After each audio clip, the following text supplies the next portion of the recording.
ازيكم عاملين ايه؟ ما تستغربوش من الكادر الجديد اللي بنصور بيه ده، ولكن ده ان شاء الله كده ايه يعني. لو عجبكم قولوا لي تحت في التعليقات نخلي فيديوهات الانبوكسنج كلها بالشكل اللي انتم شايفينه ده. عندنا طبعا كاميرا فوق هتبين كل اللي احنا ماسكينه هنا، والكاميرا دي بحيث برضه لو حبيت اقول لكم حاجه على السريع وانا بشرح يعني. المهم فيديو النهارده هيكون فتح علبه وانطباعات اوليه للسامسونج جالاكسي A15. والموبايل ده ليه قصه يعني جميله قوي في الشراء، لانه الحقيقه اكتر موبايل تعبني وانا بشتريه، مع انه موبايل مش غالي يعني، ولكن الموبايل ده واحد من اقوى وافضل الموبايلات الموجودين في الفئه السعريه بتاعته. هنفتح بقى علبته سوا عشان عايز دردش معاكم شويه كده عن حبه مواصفات خاصه بالجهاز ده. وطبعا زي ما بنعمل كل مره تكتبوا لي تحت في التعليقات عايزين نبدا بانهي فيديو المراجعه الكامله للجهاز ولا فيديو تجربه الالعاب. قولوا لي تحت عايزين ايه، ويلا بينا بقى نشوف محتويات العلبه. اولا العلبه ما فيهاش اي شيء ملفت غير بس اهم حاجه ميد ان ايجيبت او صنع في مصر، يعني الفخر كله. وانا عارف ان في ناس اصلا بتترعب من الجمله دي، ولكن انا عن نفسي بصراحه ما عنديش مشكله معاها يعني، بالعكس شايفها حاجه تفرح. المهم تعالوا بقى ايه نفتح العلبه دي بسم الله كده. نفتح من انهي جنب؟ تعالوا من الجنب ده. بسم الله، واحده واحده.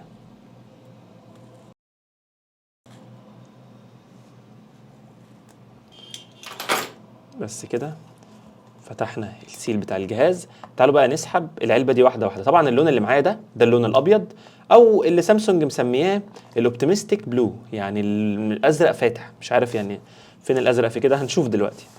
المهم نفتح كده العلبه. طبعا هيكون عندنا في الاول كده الكتيب بتاع التعليمات موجود في البوكس الظريف ده. تعالوا نشوفه برضو سوا. من هنا اهو، ده كتيب التعليمات والارشادات. معرفش مين بيشوف كتيب ارشادات استخدام الموبايل دلوقتي في 2024. يعني انتوا شلتوا الشاحن وسايبين الحاجات دي عشان البيئه؟ طب ما تشيلوا دي كمان. المهم، وعندنا الكابل التايب سي، وده بيدعم سرعات شحن بتوصل ل 25 واط، ولكن سرعه الشحن دي مش موجوده اصلا في العلبه لان العلبه فاضيه، وجوه ما عندناش اي حاجه تاني. طب فين حتى دبوس الشرايح؟ طيب ماشي، يمكن شايلينه تحت. دخل ده مكانه. ونيجي بقى للجهاز بتاعنا. انزل يا عم، هو العلبه بقت عامله كده ليه؟ سامسونج مصر بقى. طيب اهو دبوس الشرايح اللي كنا بنسال عنه. طبعا ده الموبايل مش هنشوفه دلوقتي، خليه على جنب. في عندنا كمان هذا الجسم الكرتوني اللي ما فيهوش اي حاجه غير دبوس الشرايح، فايه رجعه مكانه، بلاش نبهدل العلبه معانا. كده خلصنا كل محتويات العلبه. طبعا خلاص علب الموبايلات بقت فاضيه، ما بقاش في اي حاجه غير دبوس الشرايح الصغير ده وكتيب تعليمات كده، ارشادات، ما اعرفش نفسي اعرف جواه ايه والله. في مره تصدقوا هقراه وهنزل لكم فيديو عنه، عايز اعرف كتيب الارشادات ده بيبقى جواه ايه. بقوا لافين الموبايلات في علبه في حاجه كده شبه معرفش ايه ده سوليفان ده ولا ايه، عامل شبه الكرتون. بصوا، ولا انتوا شايفين من هنا؟ معرفش، ملمس غريب يعني ملمس غريب قوي ورخيص، واول مره احس بيه. يعني ايه ده؟ هل ده تقفيل مصر بس ولا السامسونج بره كمان بقت بتقفل كده حاجات ليها علاقه بالبيئه بقى والجو ده؟ انا مش عارف الحقيقه. طيب خلونا نعمل ايه، فك من تحت كده. هو ايه ده؟ فك من الجنب. طيب حتى فتح الموبايلات بقى صعب. ايه ده؟ اهو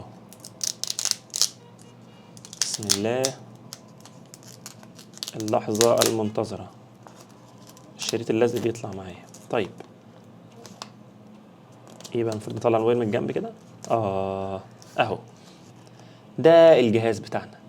انا معرفش ازاي هي سامسونج بتقول اوبتيمستيك بلو، تقريبا عشان بصوا مع الانعكاسات كده بيدي ازرق لطيف، يعني هو ازرق لطيف كده فعلا، لكنه ابيض. انا بالنسبه لي ده اللون الابيض. عايز اعرف رايكم تحت في اللون ده بالتحديد. بصراحه اللون انا عن نفسي عاجبني، ومنظر الموبايل فخم، منظره مش رخيص خالص، مع انه تقريبا دلوقتي ده بقى اقل موبايل عند سامسونج. الفريم بيجي بنوع بلاستيك مختلف عن الظهر بتاع الجهاز ده. الظهر لامع كده وفيه انعكاسات، اما الفريم ابيض مصمت، ما فيهوش اي لعب ولا اي حركات غير شويه انحناءات غريبه هنا كده عند الزراير. الموبايل سميك حبتين، مش نحيف على الاطلاق. ان للناس اللي بتحب الموبايلات السميكه فمبروك عليكم، الجهاز ده سميك. ومن فوق عندنا مايك لعزل الضوضاء، وتحت طبعا المايك التاني، وعندنا سماعات احاديه، يعني الصوت في السماعه دي بيطلع من جهه واحده بس. وعندنا اهو المنفذ الجميل ال 3.5 مللي بتاع السماعات، ومن تحت منفذ الشحن التايب سي. ما عندناش اي حاجه تانية غير بس ايه من قدام الواجهه بتاعت الجهاز، واللي بتيجي بالدروب نوتش المعتاده. ولكن بسم الله نشغل الهاتف بقى، خلينا نخش على طول في الجد وندردش في التفاصيل اللي بره دي والجهاز بيفتح. وزن الجهاز ده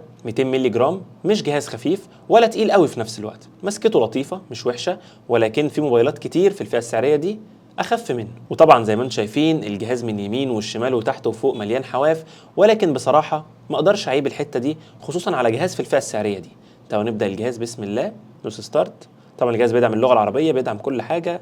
شغاله تمام هنا. تعالوا بقى نسرع الحته بتاعت الاعدادات دي عشان نخش على طول للجهاز ونقلب فيه كده شويه وندي حبه انطباعات اوليه مع اول استخدام ليا للجهاز ده. وعلى ما الجهاز يفتح بقى ونقلب فيه، انزل كده اعمل لي واحد لايك جميل وتشترك في القناه لو انت مش مشترك عشان يوصلك كل الجديد ده ايه اللي بنزله اول باول، وعشان برضو تشوف فيديوهات المراجعه والالعاب والليله الكبيره اللي هتنزل على الموبايل ده او غيره يعني. وادي الجهاز فتح معانا بشاشته الجميله. وللي ما يعرفش فحجم شاشه الجهاز ده 6.5 بوصه بريزوليوشن فول اتش دي بلس ومن نوع سوبر اموليد وبتردد 90 هرتز. فايه كالوان يعني مش محتاج اتكلم عن الالوان بتاعت شاشه سامسونج.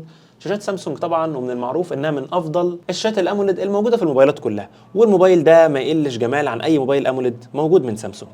الالوان زاهيه وجميله، ولكن تعالوا نتاكد من الريفريش ريت ان هو معمول على 90 هرتز ومتفعل. تعالوا كده نخش ونتاكد من الموضوع ده. نخش على ديسبلاي، بعدين الموشن سموثنس اهي هي معموله على الهاي اللي هي بتدينا لحد 90 هرتز. فبصراحه يعني انا مش ملاحظ اي لاج او تقل في اداء الجهاز. طبعا ال 90 هرتز هنا ملموسه كتير جدا عن ال 60 هرتز، ولكن تعالوا لو حابين برضو نتاكد هخش على الديسبلاي معاكم وانزل بالريفريش ريت لل 60 بس واقول لكم هل بتفرق ولا لا.